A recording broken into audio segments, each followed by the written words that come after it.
You know, I mean, this is going to lead to a downfall to where is gonna rebel here. It's gonna happen.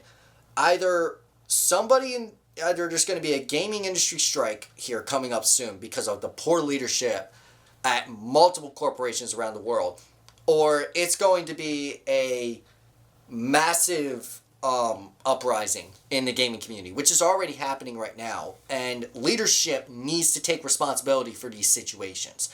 And leadership needs to be gone, especially Pete Parsons in this situation. That guy needs to go. That is probably the main guy that needs to go.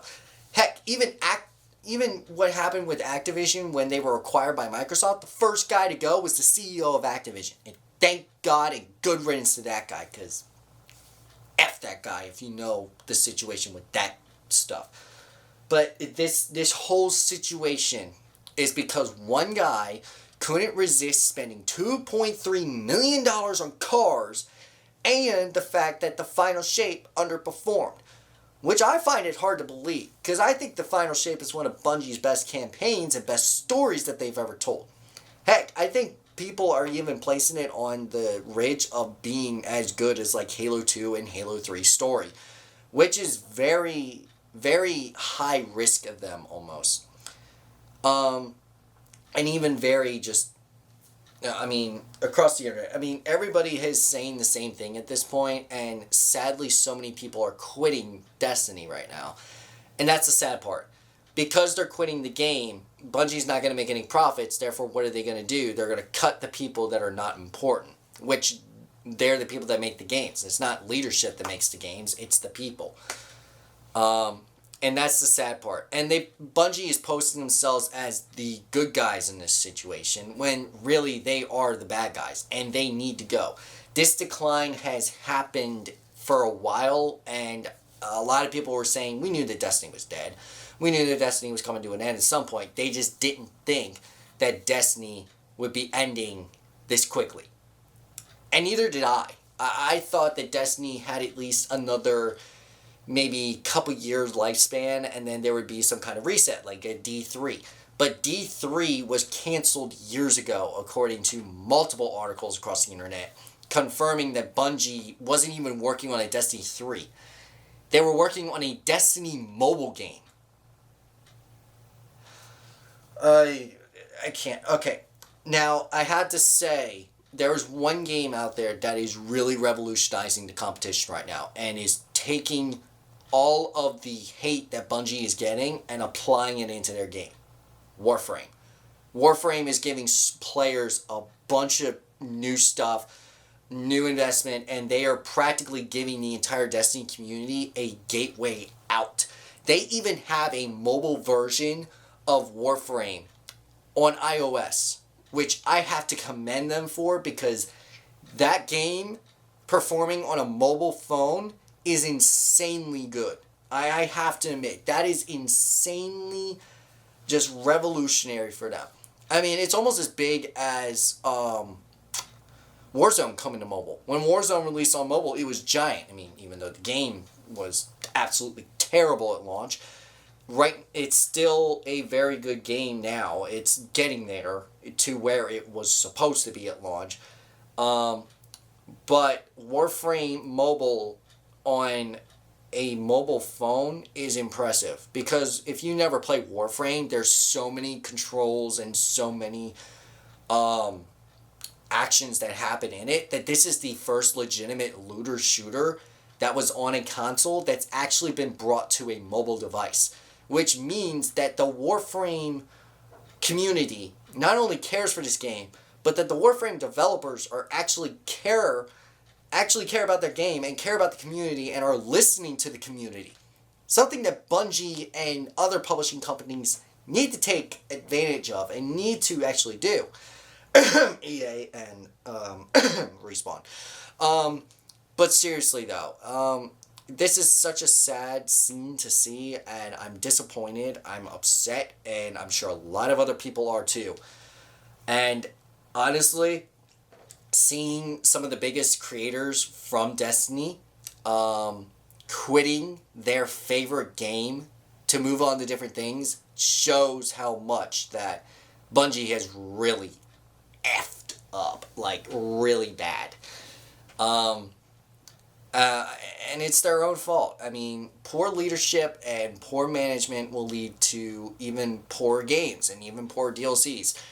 I mean, the best example of a DLC that I could say that counts as big as a console game, I mean, Shadow of the E-Tree expansion for Elden Ring. That expansion itself sold so well, and that company is just, they are pumping out stuff like no tomorrow, and they are one of the most anticipated, the most well received gaming companies on the entire planet. Elden Ring is absolutely gigantic, and I have to commend a couple other game studios for at least trying to steer away from this profitability. I mean, Helldivers that situation is its own video, to be honest with you, because that game was huge at launch, and it's still pretty good, don't get me wrong, it's really good, but the way it fell off is because of how leadership misled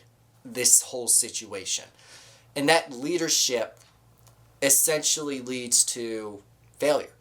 And it's so sad to see that is with so many games. I mean, think of the Halo franchise. We haven't had a tease or a release or anything with Halo, and they put themselves in such a bad situation. By the way, another video I can do. That essentially they can't even do anything about it. That's the sad part. They can't dig themselves out of the hole they put them in after Halo 5. And even after Infinite, they put themselves in such a rough position that they can't do anything about it. And so here we are. The gaming industry is falling off. Games are coming out that are mediocre, and then you get something like Black Myth Wukong that comes in and destroys everything. And it changes everything. And then you get something like Black Ops 6, where people are saying it's okay, and others are saying, yeah, it's pretty good. I like Black Ops 6. I'm enjoying it. You know, you're never going to please everybody. That's going to be a big thing in the industry. I mean, there's the same thing in the film industry, too. You're never going to please everybody. That's why there's certain genres. That's why there's certain types of games, you know? That's why there's such a variety of things. But when you have poor leadership, it leads to a poor production process.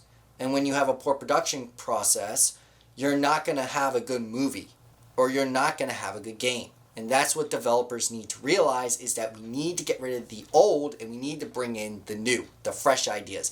The people that are actually going to put in the work, the time, and the effort to build these games, to make these movies better, and not even movies, I'm just saying that in general. You know, comparing the movie industry to the gaming industry, they're very similar in both ways. I mean, they both have their own style, but they both have their own, I guess, concept and everything. And that's all I have to really say about this situation, is that it's dumb, it's stupid. Something's going to happen here soon. I can see myself, I can see a revolution, or not a revolution, but more of a period where gamers go on strike, or not even gamers, the companies, the people that are in the companies going on strike, because this is bullcrap. And with us being the community, we need to support them in this decision, because this was their jobs, this was something that they relied on, this was something that they needed to make money so that they could support their families, their community, and they failed. What are we going to do about it? We got to do something. You know, and that's the big question right now. What are we going to do as a community, and as gamers, and as just people in general? What are we going to do? And I'm going to leave you on that note. If you guys like this, subscribe. This situation is so disappointing, but I mean, it was coming. Next week's video, we're going to talk a little bit about Linkin Park, and then I don't know what I'm going to do next. I'm going to do some research, look into what's happening around the world, and I'll get back to you on it. Leave me some video ideas down below. I would love to get some ideas for videos. But yeah, Like and subscribe, and I'll see you guys in the next one.